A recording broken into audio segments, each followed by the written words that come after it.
Zamzuk Production YouTube channel thir tute in Zava in Sibai Kanpu Kacheo. US President Louis Donald J. Trump chen na mun Mar-a-Lago, Palm Beach, Florida State ami FBI ten tungkar tho tania antap chiam chuan US mi puitenga idan athipir sina sa in ti tamzui hle FBI le Department of Justice lam lain an President Louis chen na antap chan an puang zar mai silova Masih tungkar ni ngani khan US Attorney General Merrick Garland chuan Republican lawmakers le mipuin an phut na sat ema wangin toifel takin Donald Trump chenain andap chan puangin reporters te zobel na ero achang dulo. Attorney General Garland hi President Barack Obama huna Supreme Court Justice turaruat Masih Republican hauten Senate an tunun tatlay an iwangin thanthar Donald Trump an Supreme Court Judge Turchu ruat rose tia an pompui dulo kha ani Ezi Garland chuan ama ngein Trump a indap turin thupek asiam thule Justice Department chuan olsam takle zang khai takin thutluk na an siam lo ti te soin ram him na ti der thong thil omwang ani ati hetianga US President Louis te chen na mun misul te tombuk ni om taka FBI ten andap chiam hi US history thil ngai lo ani Trump leo kil rual te chuan hetianga lo lai le ngala indap sak chiam chu American lo thlakin thil tu lo takle politics thila in baina ani ti in demin an social na sale Trump chuan Justice Department honen in be popa indoor ton zerin thil ti ania tun ma deu point an thil du zong FBI agents le Justice Department ten Mar-a-Lago chu an to an thil du le zon chu an mu to ngei turani kalokol thani chuan ti in FBI te chu Biden admin ten politics thila ral thomatan manga apu ani Ezi Merrick Garland chuan ninga nia in soifia tumin engtinge an man sak thil te chu court ronin mi puite hriata puanzar chi le chi lo te zotin Donald Trump point puanzar sak aduem ti te an zot don ti puanga chu min hu loka Trump chuan engkim an man sak te chu tlang zar man mo turin Justice Department le Ezi Garland chu aput zui ani Sky News yadanin Trump chen na dap ani chan chu President ani line Donald Trump chu nuclear ral thuam thuru le khapoi mo te chu atop military general te atangin a deal chuaka tin French President chungchang kujiak nge soine te chu White House chu san rolin Mar-a-Lago akol zuya tuna a chen nam dat chan po ramphat san na en thlak na dan Espionage Act to chanin chui mek ani a FBI te chuan thil enge mu bom som ni man sak ani tina ziak chung 20 boxes zinga box som pakhat chu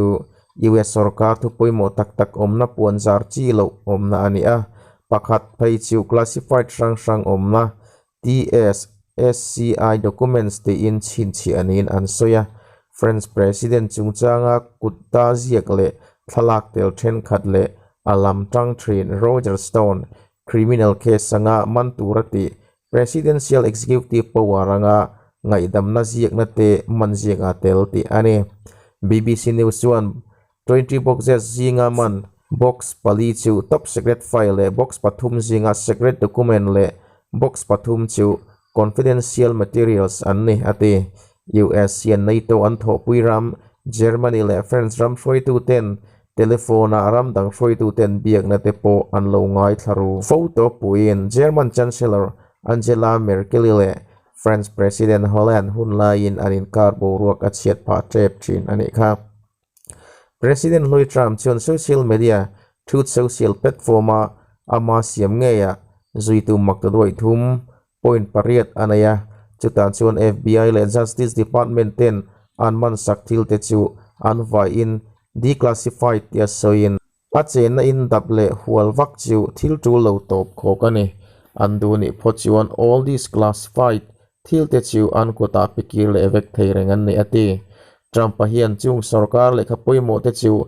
declassified adu chuan a president line ati theingeya ma se dan lam thiam na big nei te chuan danang takin sarkar mi poimo tele Justice Department ronin ati chau theiani ati FBI agent ten Mar-a-Lago andap thu thian chu building lian tak mai akhar som pasari zeta zau mun na pindan somnga pariat omna le bual in som thum pathum te chu dap an ne a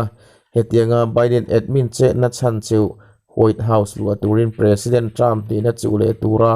a in puat sei na ti bala na tura apu ani President chu le atum lo ti puangin soi chiang sera chuan chu tiangin achunga Biden admin chuan thil anti aring lo ani Mar-a-Lago a chuan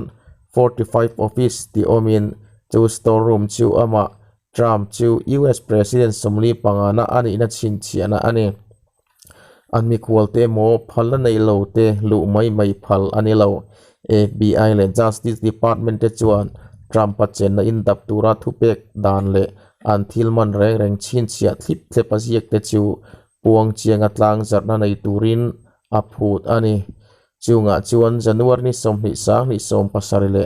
January ni somni sang ni somni pakhat in kara President thil ti le chet vel na reng thil chin chia that kiau na te National Defense lama in biak po na chi sang te le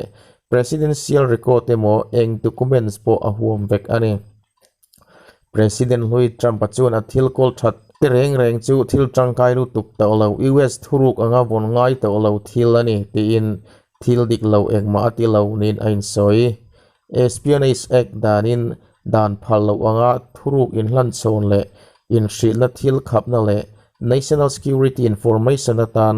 lo omlu tuk thleng thei ve na tur thil ani danang chuan thu hlapoi mo bi thil te chu lo lak son ani chuan misual anga sem thei an ne a President Trump ban chu tiang dan lo bo chiat chuan kumnga thlengin tan tir thei ani ang The Washington Post chuan a thudon na thuruk ziakin Trump a chen na in dap chan zinga nuclear ral thuam chungchang telin aziak kuau maya ma se hei Trump chuan na sataka pha in Truth Social platform atangin nuclear thil hi thupuar poleng vordar inti traina satlia mai Russia ti ang lekha ani ome voi ni impeachment po kha hok ani a mulra thil chuivel po kha hok ani chulo po thil dang atam mai chutiang thil nga event tu te chu thumun ani engwangin nge FBI te chuan kan ukil rol te mo midang telve phallova an endik an nei chiam mai le CBS News chuan FBI agents 10 Mar-a-Lago andap donin CCTV camera te chu of vectorin an phuta ma se Trump ho tenan du bik lawani ate CCTV camera te chu Trump's veng him to Secret Service te thunun anelova an mani private thila an siam le vo ate anni Trump chuan anu pui US First Lady Louis Melania hi mimal thil te po andap niin asoi AG Mary Garland chuan press conference sa tunhnaya FBI le Justice Department te chu soisel le bai antok na sa hle nia soin mi tenan pu chiat na le an dik na chan vo le zaom na vom hing turin ngoi ringin ka lo thu mai theilawani ati Republican chalang tak Rick Scott chuan engwangin nge Mar-a-Lago chu dap chiaman ni chan ka zong chuak nge yang ati ziak to angin FBI agents le Justice Department che dan chuan Republican hotet atan rwal tir le ani Fox News TV a real-time host lar tak Bill Maher chuan FBI 10 Trump chen na a lo laya an dap chiam mai chuwa nei thlak te in Trump chu khovela mi van nei ber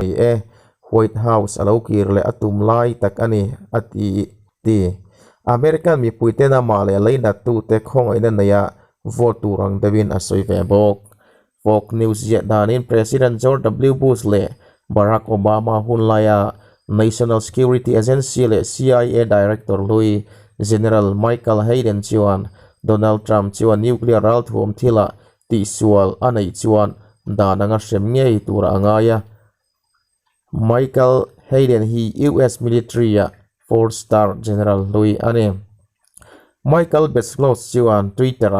Trump le Rosenberg khai khinin Rosenberg chuan US nuclear secret chu Moscow nena alo shil ru'a kumsang khasiko sunga pathuma ti hlumani tin aziak CIA Director Louis Hayden chuan adik lutuk alo ti ane Russian enthatu Julius le Ethel Rosenberg te chuan US nuclear ral thuam thuruk chu Soviet Union an lo hrila anhuwa manchua ane Donald Trump chen na in Mar-a-Lago chu thotania dap thut ani hnu loka ama ngai sang tu Stephen Crowder chuan Twittera makta duai khat point pakwa followers nei tu chuan nak tu ka in dona o omang tui takin muru ti in aron tweet ngala eng ang takin nge at hoero hriat zui ani lo chuti rualin ni nga ni khan body armor ne na spiral do mi in do turanga in thuam AR-15 style automatic rifle le nail gun keng tu chuan Cincinnati ka pui Ohio State FBI office chu dar kuale minute som panga alu tumin abaya ma se dar thum le minute som li panga silai lek chunga aban phar chu police ten an ka awangin aliam turawin tlai athizui ani ama in petura andan chep chuan a in pedu lo tiani he pa hi atlan chezuya Ohio State Highway Patrol Police ten dar kar chuang zuin chung lambo ruaka helicopter ten an mang hialani anwa he pa hi Ricky Sheffer ani ti sia in far right activist semo Proud Boys zinga tel 6 January Capitol baina po atel an ringani ma se chutinga case pek zinga mi ero anilo truth platform Ricky Sheffer chuan amani loka hei hi American ko na ani in dona machon turin in ring ru ti in anwa in dona korom chok chuake tia ziek ni in BBC News chuan asoi US Today chuan Ricky hian FBI mu na tha tur ati ni in aziek thung FBI Director Christopher Wray chuan thu chua siam batin tu po mi pale mei chia po ni ula in bei seilo thil lo thlen wanga ril runale beidon na wangin FBI mile sate tina tum turani lo tharum tho chu achan na ani lo ve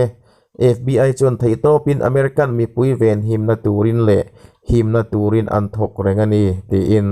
tun naya FBI agents te huan na omin tinat maidu tu an ompha ati Republican trend khat point FBI department te tana sum tho ti top du tu an ompha ti ani